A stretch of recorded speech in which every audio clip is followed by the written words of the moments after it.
திருச்சிற்றம்பலம். இந்த பதிவில் சைவ சமய குறவர்கள் நால்வருள் ஒருவரான மாணிக்கவாசகர் பற்றிய குறிப்புகள் 60 வினாடிகளில் பார்க்கலாம். மாணிக்கவாசகர் அந்தனர் குலத்தில் சம்புபாத சிறுதர் சிவஞானவதி தம்பதியருக்கு பாண்டிய நாட்டில் மதுரையம்பதியில் ஒரு 7 கிலோமீட்டர் தொலைவு திரு ஊர்னு பேர். அந்த ஊரில் பிறக்கிறார். அவருடைய இயற்பெயர் ஊர். அவர் பாடிய திருமுறை 12 திருமுறைகளில் 8வது திருமுறையாக வருகிறது. பாடிய நூல்கள் திருவாசகம், திருக்கோவையார். சைவ சமய குறவர்கள் நால்வருள் ஒருவரான மாணிக்கவாசகருக்காக இறைவனார் இந்த மதுரையம்பதியில் நிறைய பரிய நரியாக்குறார். பிட்டுக்கு மண் சுமந்து இவருக்காக பெரும்படியும் போடுறார். அப்படிப்பட்ட சிறப்பு மிக்கவர் மாணிக்கவாசகர். ஒரு சிதம்பரத்தில் புத்தர்களை வாதில் வென்று ஊமை பெண்ணை பேச வச்சு அற்புதம் நிகழ்த்துறார்.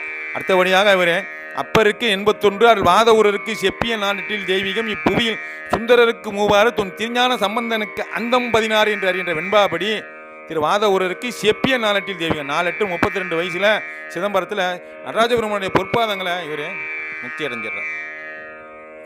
நல்லது கெட்டது எதுக்கும் 4 பேர் வேணும்னு சொல்லுவாங்க. அப்படிப்பட்ட 4 தான் இவங்க. திருச்சிற்றம்பலம்.